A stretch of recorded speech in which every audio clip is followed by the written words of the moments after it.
இன்று news first you report ஊடாக மட்டக்களப்பிலிருந்து நவரத்ன ராஜா நவநீதன் இணைந்து கொள்கின்றார்.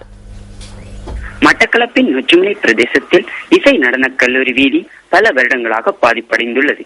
இவ்வீதியினை பலர் பாவிக்கின்றனர். ஆகவே உரிய அதிகாரிகள் இதனை கவனத்தில் கொண்டு விரைவில் தக்க நடவடிக்கை எடுக்குமாறு கேட்டுக்கொள்கின்றோம். நியூஸ் ஃபர்ஸ்ட் யூ ரிப்போர்ட்டர் செய்திகளுக்காக நவநீதன், மட்டக்களப்பில் இருந்து. கிரிக்கெட் நிறுவனத்தின் தலைவர் பதவிக்கு போட்டியிடும் திலங்க சுமதிபாலவின் வேட்புமனு தொடர்பான விசாரணை அறிக்கையில் உள்ள விடயங்களை தொடர்ந்தும் ரகசியமாக வைத்திருப்பதாக மூவர் கொண்ட குழு தெரிவிக்கின்றது. திலங்க சுமதிபாலவின் வேட்புமனு தொடர்பாக விசாரணை செய்வதற்காக மூவர் கொண்ட குழுவை வெளிநாட்டுத்துறை அமைச்சர் கடந்த 28ஆம் தேதி நியமித்தார். வெளிநாட்டுத்துறை அமைச்சின் செயலாளர் அனுர ஜெயவிக்ரம தலைமை வகிக்கும் அந்த குழுவின் அறிக்கை இன்று பிற்பகல் வெளிநாட்டுத்துறை அமைச்சரிடம் கையளிக்கப்பட்டது. ஆலோசனை பெறுவதற்காக அந்த அறிக்கை சட்டமா அதிபருக்கு அனுப்பி வைக்க வெளிநாட்டுத்துறை அமைச்சர் தீர்மானித்ததாக மூவர் கொண்ட குழுவின் உறுப்பினரான சட்டத்தரணி பண்டுக கீர்த்திநந்த தெரிவித்தார். உண்மையில் சொல்லப்போனால் சட்டமா அதிபரின் இறுதி தீர்மானம் வரும் வரை அறிக்கையின் இரகசியத்தன்மை பேணப்படல் வேண்டும். ஒருவேளை எமது தீர்மானம் நிறைவேற்றவும் படலாம், மாற்றவும் படலாம். எவ்வாறாயினும் விளையாட்டுத்துறைக்கு ஏற்ற நியாயமானதும் சட்ட ரீதியான உத்தரவு கிடைக்கும் என நான் நினைக்கிறேன். இதேவேளை குழு அறிக்கையை கையளிப்பதற்காக விசேட ஊடகவியலாளர் சந்திப்பு ஒன்றை வெளிநாட்டுத்துறை அமைச்சர் மஹிந்தானந்த அழுத்கமகே தலைமையில் நடைபெறும் என வெளிநாட்டுத்துறை அமைச்சு இன்று காலை அறிவித்தது. எனினும் தவிர்க்க முடியாத காரணத்தினால் ஊடக சந்திப்பை ரத்து செய்வதாக வெளிநாட்டுத்துறை அமைச்சு இன்று மாலை விடுத்த அறிக்கையில் தெரிவிக்கப்பட்டிருந்தது. சட்டமா அதிபரின் ஆலோசனை பெறப்பட்டதன் பின்னர் திலங்க சுமதிபாலவின் வேட்புமனு தொடர்பான தீர்மானத்தை அறிவிப்பதாக வெளிநாட்டுத்துறை அமைச்சு விடுத்த அறிக்கையில் தெரிவிக்கப்பட்டுள்ளது. கிரிக்கெட் நிறுவனத்தின் அடுத்த தலைவர் யார்? ஸ்போர்ட்ஸ் ஃபர்ஸ்ட் முன்வைத்த இந்த கேள்விக்கு இன்று மாலை 5 மணி வரை கிடைத்த பெறுபேறுகள் அடுத்து.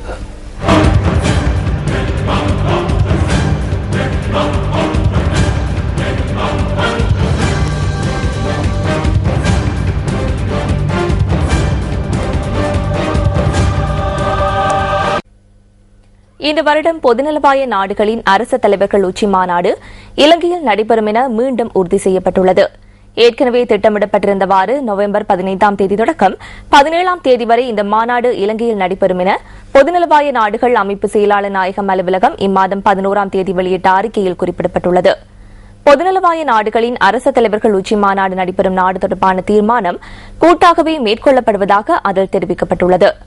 பொதுநலவாய நாடுகளின் அரசு தலைவர்கள் உச்சி மாநாட்டை இலங்கையில் நடத்துவதற்கான சந்தர்ப்பத்தை வழங்குமாறு 2007ஆம் ஆண்டில் ஜனாதிபதி மஹிந்த ராஜபக்ச வேண்டுகோள் விடுத்திருந்தார். இதற்கமைய 2009ஆம் ஆண்டு நடைபெற்ற கூட்டத்தின் போது 2013ஆம் ஆண்டு அரசு தலைவர்கள் உச்சி மாநாட்டை இலங்கையில் நடத்துவதற்கு கூட்டாக தீர்மானிக்கப்பட்டதாக பொதுநலவாய நாடுகள் அமைப்பு மேலும் தெரிவித்துள்ளது. இலங்கையில் ஜனநாயகம் சீர்குலைந்தமை தொடர்பில் சுயாதீன சர்வதேச விசாரணை நடத்துமாறு அமெரிக்க வெளிவிவகார குழுவில் ஜனநாயக கட்சி சிரேஷ்ட உறுப்பினரும் அமெரிக்க காங்கிரஸ் உறுப்பினருமான எலியட் ஏஞ்சல் அமெரிக்க ராஜாங்க திணைக்களத்திடம் கோரிக்கை விடுத்துள்ளார்.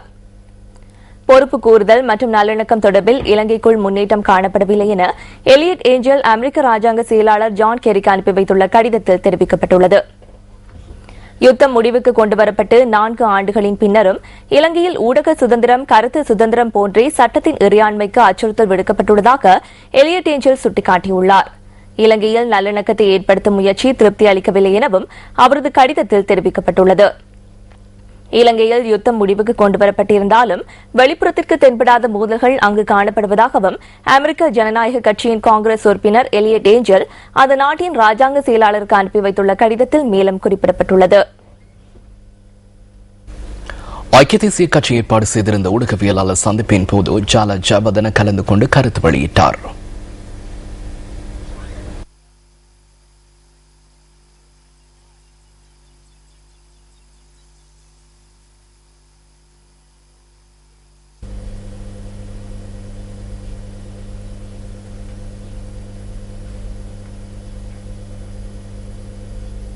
தரமற்ற எரிபொருளை ஏற்றிக்கொண்டு இலங்கைக்கு வந்துள்ள கப்பலை தடுத்து வைக்குமாறு கொழும்பு மேல் நீதிமன்றம் இன்று அறிவித்தல் பிறப்பித்துள்ளது. லங்கா ஐஓசி நிறுவனம் தாக்கல் செய்துள்ள மனு ஒன்றை பரிசீலனைக்கு எடுத்துக்கொண்ட போதே நீதிமன்றம் இந்த உத்தரவை பிறப்பித்துள்ளது. லங்கா ஐஓசி நிறுவனம் இறக்குமதி செய்த டீசல் மற்றும் பெட்ரோலுடன் கப்பல் ஒன்று பிப்ரவரி மாதம் 8ஆம் தேதி கொழும்பை வந்தடைந்தது. இறக்குமதி செய்யப்பட்ட டீசல் தரமற்றது என பெட்ரோலிய களஞ்சிய ஆய்வு நிறுவனம் சுட்டிக்காட்டியது. இதற்கமைய குறித்த டீசலை களஞ்சியப்படுத்த அனுமதி வழங்கப்படவில்லை. இதன் பின்னர் கப்பல் திருகோணமலைக்கு அனுப்பப்பட்டது.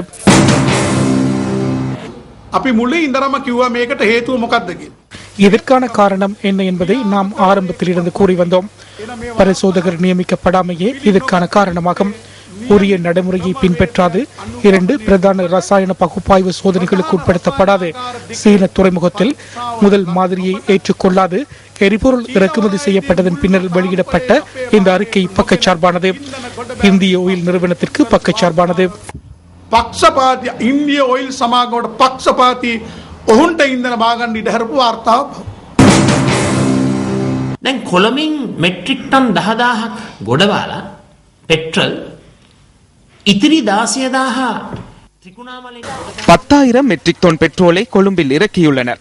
மிகுதி 16,000 மெட்ரிக் டன் பெட்ரோல் திருகோணமலையில் இறக்குவதற்கு முயற்சித்த போது அது தரமற்றது என ஆய்வுக்கூட அதிகாரிகள் குறிப்பிட்டுள்ளனர். அந்த பெட்ரோலின் ஒரு தொகுதி கொழும்பில் இறக்கும் போது தரமாக இருந்தது. இது எப்படி நடக்கின்றது? 5 லட்சம் ரூபாய் மாதாந்த சம்பளமாக பெறும் பணிப்பாளர் சபையின் அனுமதியின்றி நியமனம் பெற்ற அதிகாரிகளின் தலைமையிலேயே இவ்வாறான ஊழல் மிகுந்த செயற்பாடுகள் இடம்பெறுகின்றன. புதிய பெட்ரோலிய வளத்துறை அமைச்சர் நியமிக்கப்பட்டதன் பின்னர் இத்தகைய ஊழல் மிகு கொடுக்கல் வாங்கல்கள் நிறுத்தப்படும் என நாங்கள் கருதினோம். අපි හිතුවා අලුත් ඛනිජ තෙල් ඇමතිවරයෙක් පත් වුණාම මේ හොර බාල දූෂිත ගනුදෙනු නතර වෙයි කියලා. If the supplier said that we have sent you a correct fuel, சரியான எரிபொருள் வகையினை அனுப்பியதாக விநியோகஸ்தர்கள் கூறினர்.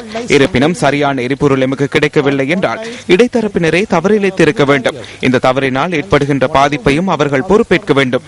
இந்த கப்பலில் 27,000 மெட்ரிக் டன் பெட்ரோலும் 7,000 மெட்ரிக் டன் டீசலும் கொண்டு வரப்பட்டுள்ளது.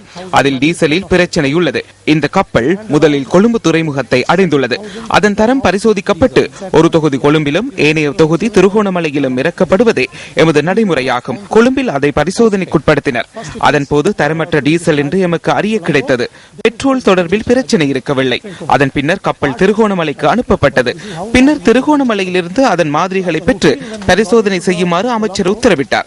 அதன் பின்னர் CPS-இன் தரத்திற்கு அமைவானது என உறுதி செய்யப்பட்டது. பெட்ரோல் முழுமையாக இறக்கப்பட்டது. அதன் பின்னரே நீதிமன்ற உத்தரவை பெற்றுக் கொண்டோம். இந்த சம்பவத்தினால் ஏற்படுகின்ற நட்டத்திற்காக நாம் நட்ட ஈடை பெற முடியும்.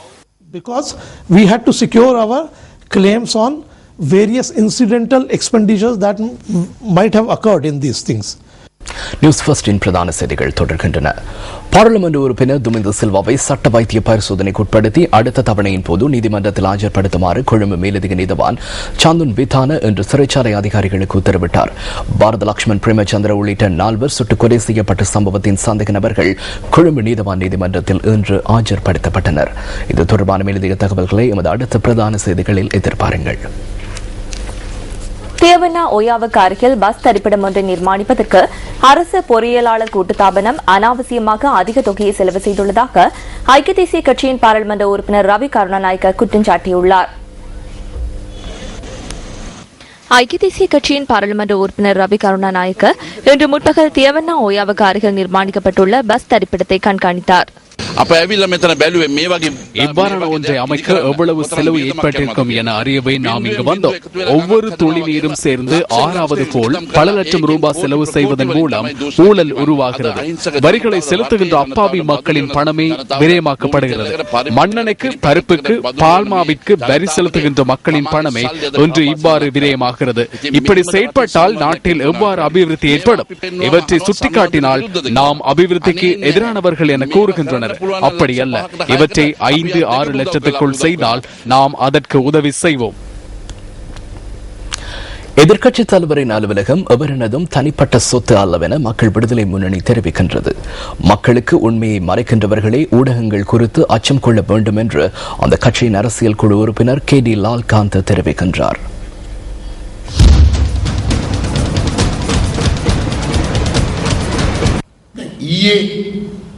රනිල් වික්‍රමසිංහ මහත්තයත් ඔන්න ජිනීවා වල தற்போது ரணில் விக்ரமசிங்கவும் ஜெனீவாவில் நடைபெறுகின்ற மாநாட்டை அடிப்படையாக கொண்டு ஊடகங்களை ஒதுக்கியுள்ளார். எனக்கு தெரிந்த விதத்தில் நியூஸ் ஃபர்ஸ்டை வெளியேற்றியுள்ளார். நாட்டு மக்களின் பணத்தை கொண்டு எதிர்க்கட்சித் தலைவர் செயற்படுகின்றார். எனக்கு தெரிந்த விதத்தில் இலங்கை வரலாற்றில் எதிர்க்கட்சித் தலைவருக்கு ஒதுக்கப்பட்டுள்ள அதிக நிதி என்றால் அது ரணில் விக்ரமசிங்கவுக்கே ஒதுக்கப்பட்டுள்ளது. எதிர்க்கட்சித் தலைவர் அலுவலகம் தனிப்பட்டவர்களுடையதல்ல. மக்களின் பணத்திலேயே இந்த அலுவலகம் நடத்தி செல்லப்படுகிறது. அந்த இடத்திற்கும் ஊடகங்களுக்கு செல்ல முடியாது. அந்த இடத்திற்கு செல்லும் போது ஊடகங்களை விரட்டுகின்றனர். ஊடகங்களை விரட்டிய சில முடிவுகளை எடுத்து கருத்துக்களை வெளியிடுகின்றனர். பல விடயங்களை மறைக்க வேண்டியவர்கள்தான் ஊடகங்களுக்கு அச்சப்படுகின்றனர். தற்போது குறித்து மட்டுமல்ல, ரணில் விக்ரமசிங்க குறித்தும் எழுதவும் கதைக்கவும் முடியாதுள்ளது. பாராளுமன்றத்திலும் எதிர்க்கட்சி ஒன்று உள்ளது. அதையும் நடத்தி செல்கின்றார். வேறு யாரும் அல்ல. அதனால் வெளியில் பிரச்சனை இல்லை. மக்களுக்கு பிரச்சனை உள்ளது, சிக்கல்கள் உள்ளது. அது குறித்து போராட்டம் ஒன்றும் இல்லை, எதிர்க்கட்சி ஒன்று இல்லை, அதனால் பிரயோசனமும் இல்லை என்று மக்கள் குறிப்பிடுகின்றனர். அது உண்மை. அதுதான் நாட்டில் உள்ள முக்கிய பிரச்சனை.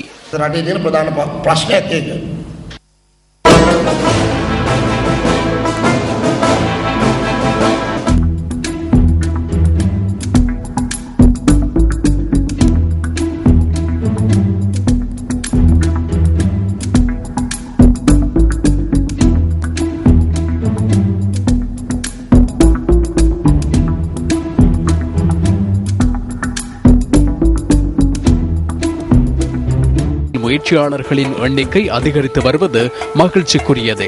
இங்கு சீமெந்து உற்பத்தி பொருட்களுக்கு பெரும் கிராக்கி நிலவுவதாக உற்பத்தியாளர்கள் தெரிவிக்கின்றனர்.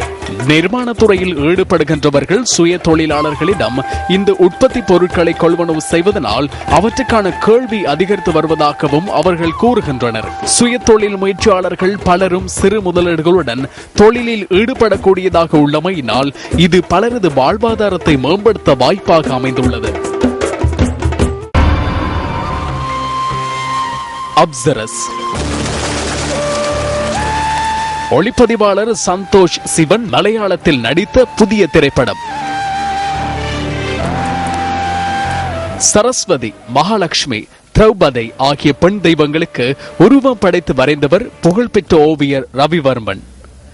ஓவியர் ரவிவர்மன் தமது வாழ்வில் வித்தியாசமான 4 பெண் பாத்திரங்களை சந்தித்த போது ஏற்பட்ட சம்பவங்களை மையமாக கொண்டு இந்த படம் உருவாக்கப்பட்டுள்ளது.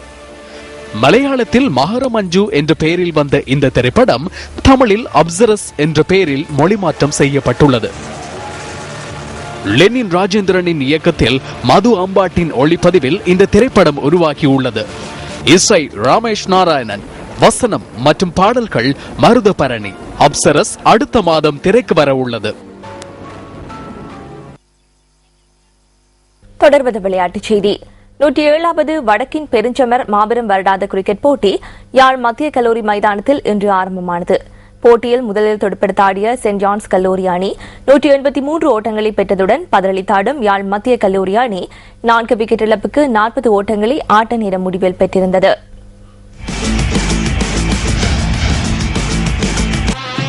போட்டியில் நாணய சுழற்சியில் வெற்றி பெற்ற யாழ் மத்திய கல்லூரி அணி முதலில் களத்தடுப்பில் ஈடுபடுவதற்கு தீர்மானித்தது. இதற்கமைய ஆட்டத்தை ஆரம்பித்த சென்ட் ஜோன்ஸ் அணி 27 ஓட்டங்களுக்கு முதல் 2 விக்கெட்டுகளையும் இழந்தது. எனினும் டி சஞ்சயன் 44 ஓட்டங்களையும் அணித்தலைவர் ஜே அமிதயன் 62 ஓட்டங்களையும் பெற்று அணியின் ஓட்ட எண்ணிக்கையை உயர்த்தினர். சென்ட் ஜோன்ஸ் அணி சகல விக்கெட்டுகளையும் இழந்து 183 ஓட்டங்களை பெற்றது.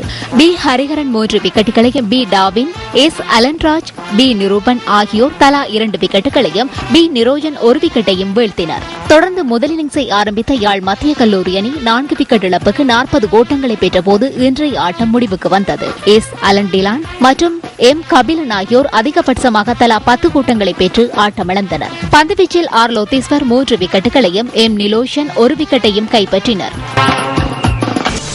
இதுடன் நமது 8 மணி பிரதான செய்திகள் நிறைவு பெறுகின்றன. வணக்கம். வணக்கம். Hotline 0114 896 896.